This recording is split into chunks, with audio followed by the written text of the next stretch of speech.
Yep. It's the most anemic piece of crap I've ever sat on in my entire life. Whew. The gas fumes are getting to me in here. Did I turn the choke off? Yeah, choke's off. So, mini bike. Why? I don't know. No. Actually, this was purchased for Harvesters in the Holler. If you're not familiar with Harvesters in the Holler, we do have a YouTube channel. We've got one video. It's a show that we do here on the plateau, myself and Scoutco LLC. Make sure to check out their YouTube channel as well. But we do a show there.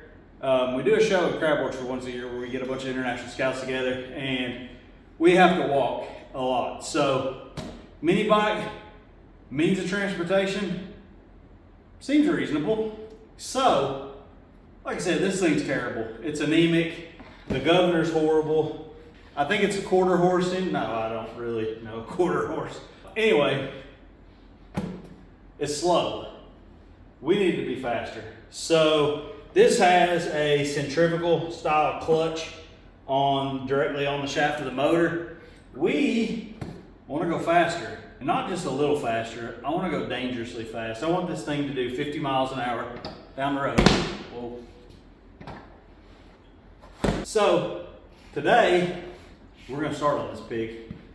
Mike picked this up cheap, and what more responsible thing should one do than to spend money on something that was cheap and functions kind of as is.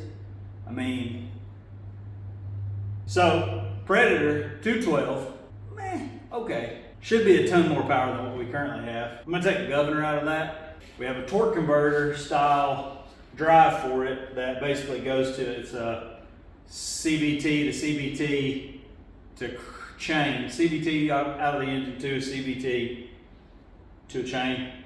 Whatever the thing is called, it's going to transmit the torques out of the engine back to the chain, and this thing is gonna get it. So I think the first step in the process is to open up the engine, take a look at the bolt pattern, and see if this engine is going to bolt directly to this motor plate.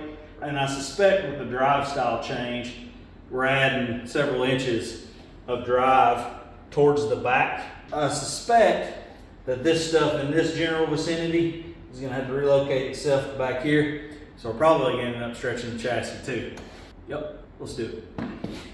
So yeah, first thing we're going to do is we're going to have a look-see and see if we are even remotely close on the bolt pattern. This thing's way bigger than the one that's on it. I have no idea. Well, let's get it over on the table and let's just look at it. Seems the engine is as big as the bike. All right, first thing I'm gonna do is I'm gonna get this cover off of here and I'm gonna throw it in the trash because it's terrible.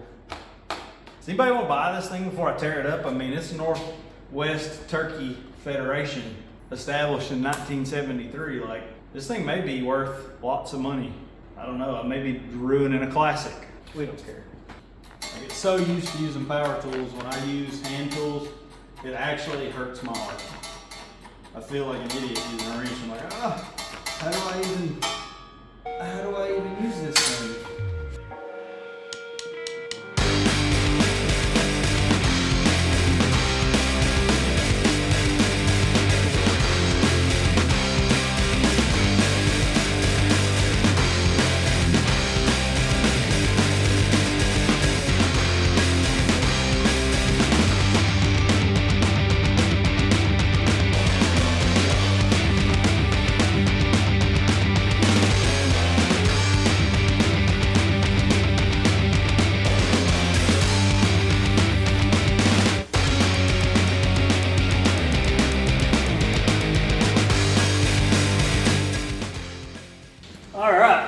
First time setting the engine in the hole. Is it going to fit? Is the question. Oh, it's good. It's all going to fit. Barely. Okay. Well, at least now we see what we're up against. You know, you gotta lay your eyes on it and see how everything's gonna play. Now I can totally go in. We need to take this back fender off. I think we can actually get it all the way in. Fender, delete.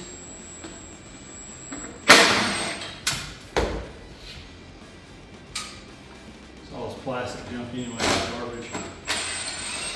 I really don't like camo. Probably hit it with some black paint, trim these fenders up, or maybe not even put fenders back on it, I don't know. We'll see what happens. Alright. Let's see what happens now. Hoi-oh!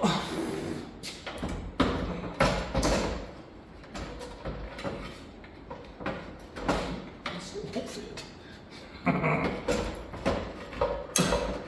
my goodness. Dude, freaking barely. Oh my goodness. Nope. I mean, it's in there, but that's about all I can say for it. So what do we got going on? That's in the way. That's a problem. Can we sneak around that? Maybe. Oh man, that's ridiculous. It takes up every bit of room. So if our chain drive doesn't line up, we're in trouble. We're not in trouble. I have a welder and a plasma table and cutters and things, so this is gonna have to move though. If this has to go that way at all, I mean, we can't even take the carburetor off. I may do that anyway. Like, you might as well take the engine out if you've got to work on this thing at all, which would be pretty easy to stretch that opening. Just try to leave the motor plate alone, clip it here and clip it here and stretch this section back. And then just for fun, I really do feel like this needs to be sticking out past the back of the seat. So I think just for fun, we're gonna stretch this, whether it needs it or not. So it's a new day here at the shop, and all this work has been getting in the way of my fun, but I'm buttoned everything up for the day, and I think it's just time to give this thing the old chopperoonie. So I think yesterday we established that we're gonna have to move this chassis frame opening back 3.5 inches. So I guess we're just gonna cut it.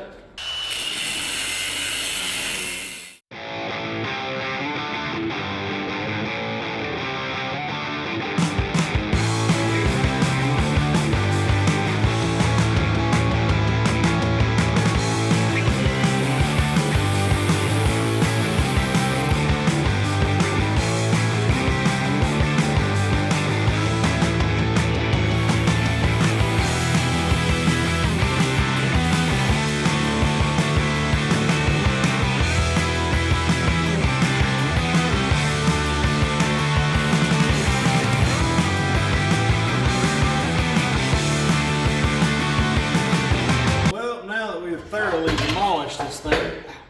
Need to get a game plan. That's about what we need out of it.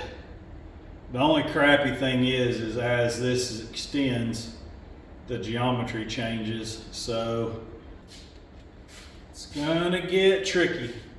I think I could probably take a torch, put a bar in these, and just pry these open and get them to line back up. We'll just clean the tubes up right now.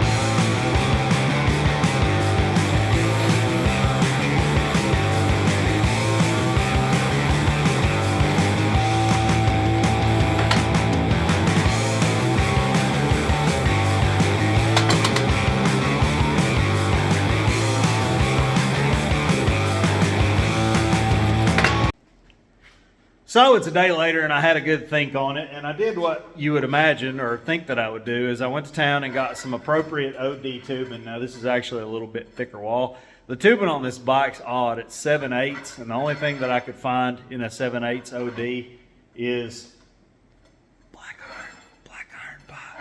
Yes, I'm using black iron pipe as a chassis. Come on, man, it's a mini bike. Anywho, we've got some tubing that we can use for a slug inside of the chassis, and inside of this now, it is definitely a lot tighter in the black iron side, but in the chassis it's a little bit looser, which is going to be ideal because that'll give me some fudge room if everything's not perfectly exact. These two are actually the same width as these, but these need to come up. So I'm going to get something in here, try to push around on these and see if I can get them pushed up and get them on the same plane. We'll get some slugs and some tubing cut, and then I'm probably going to put a laser on the back tire and make sure that the tire is in the same plane with the neck before we weld anything.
So we're kind of using the center line of the tire as a reference, and you can see that, take it out of the way, we're hitting pretty close to dead center of the neck. Now it may be off one way or another, just a fuzz, but for a mini bike, I think that's close enough. If it was something else, we'd probably spend a little more time and a little bit of more effort making sure it was straight. But that actually took a little bit of work to get it where I ended up with. I had to cut about 1/8 of an inch out of one side of the tubes and kind of finagle it around. But they'll do mini bike things.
Yeah, gained a little bit of length.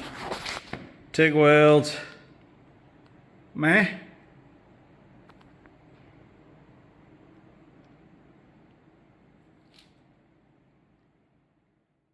So the next step, I need to bring this back wheel back. I think just for proportional sake, this back wheel needs to be pulled back, and just because I want to.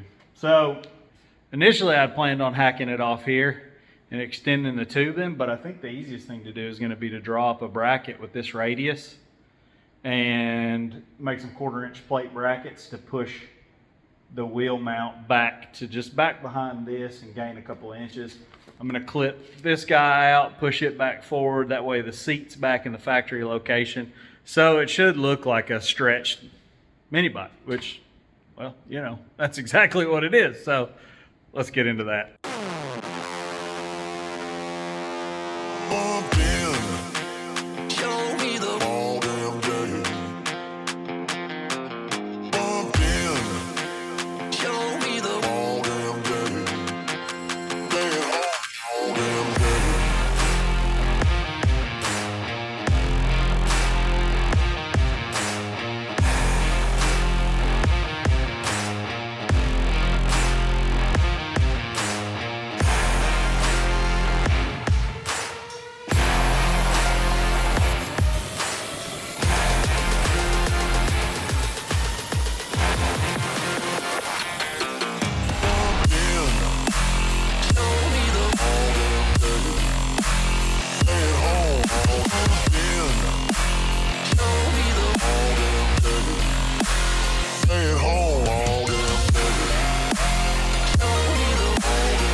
Another day, mini biking, yeah. We're gonna do some mini bike stuff today, boys and girls. So, yesterday we left off, you saw we got the swing arm, it's not a swing arm, it doesn't swing. We have the rigid mounted back breaker mocked up. Next thing I'm gonna have to do is, I played around some last night, torque converter. Attempted to mock it up and it's actually hitting right here. I don't really want to clearance the cast on it. I can if I need to, but I think the easiest thing to do is going to be to raise this up a little bit, which I've already spaced it up about 1/4 inch, and that seemed to help. So we're going to actually move this up another 3/16. I'm going to maybe a 3/8 spacer. I think a 3/8 spacer will do what we need to do. So I'm going to get this torque converter bolted up, and I'm going to cut a couple of spacers in the bolt pattern at the bottom of this engine and get this thing set in here. See if we can maybe get the engine mounts drilled today and then move on to mocking up. There's some stuff that needs to come off. We need to take this off, take the carburetor off. We've got some go fast parts. Whoop out. Metal flywheel so it doesn't come apart at 5,000 RPM. Some Scamazon cheapness. Got that Mikuni knockoff. Throttle cables. All that good stuff. So yeah, let's do a little work, throw some parts at this thing.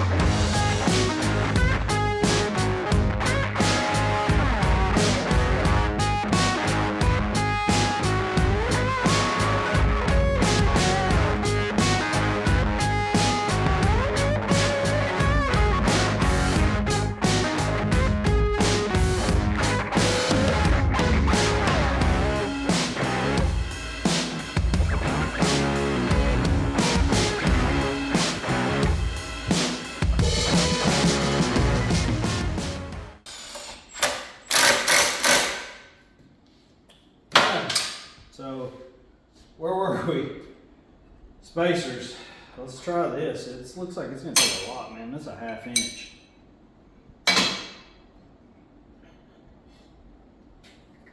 I don't think the gas tank's going to clear now, though.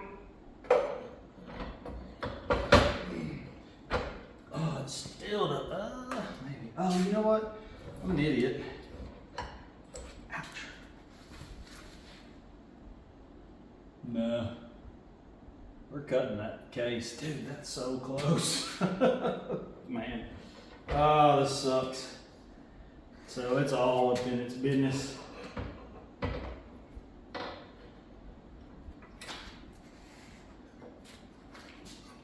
Even with a 1/2 inch of spacers underneath it, it's up there. And our pulley, you can see, is like, whew, it's close. And then this is the issue here. This casting is hitting on this tube. And you can see we're still not really even setting on our spacers. We're close, but we're not there. All right, so here's the deal. It's never easy. It can't ever be easy. You can see here, you're not putting fuel in that tank. This needs to come up more. This fuel tank needs to go away. So, fuel tank needs to go away. The air cleaner and the carburetor are getting changed out anyway, so that's not a big deal. But I think the easiest thing to do at this point is need to make a new motor plate to raise it to the height that it needs to be made to, do away with the fuel tank, and go on with our lives. So let's make that happen. Well, sometimes you just got to do it. I did it. It is in there. Happy. Took more effort than I'd anticipated. What was I thinking? I'm like, mini bike, it'll take like a day to build. And I've got 50 bazillion hours in this thing. But it's actually looking really, really cool. This will go down. I've got to move the seat mount. But since you've seen it in there, I'll show you what it took to make it happen. So we definitely had the clearance under here. And we're still pretty close. I may stack a couple of washers or make another little spacer to weld on top of that, or just throw under the bolts. But there is the engine plate I came up with. So this is to clear the edge of the torque converter. This just broke down in the front. Ended up with an 1.25 inch rise. And we've got slots side to side. So everything is pretty much fully adjustable. There shouldn't be any weirdness with keeping the drivetrain in line with everything. I can adjust side to side, dial in where the sprocket runs with this one, and I can adjust the chain tension forwards and backwards. So I think that's probably all I've got for this video. This video is going to end up stupid long if I do anything else. So for the sake of time, I think we'll call this part 1. You're not going to want to miss part 2. Obviously, we've got to dig into the engine, pull the governor, put the carburetor on it, work out a fuel tank, finish weld a few things, throttle cable brake. Oh man, there's a huge list of stuff still to do. But yeah, make sure you're subscribed, hit that like button. Thanks for watching, and as always, enjoy.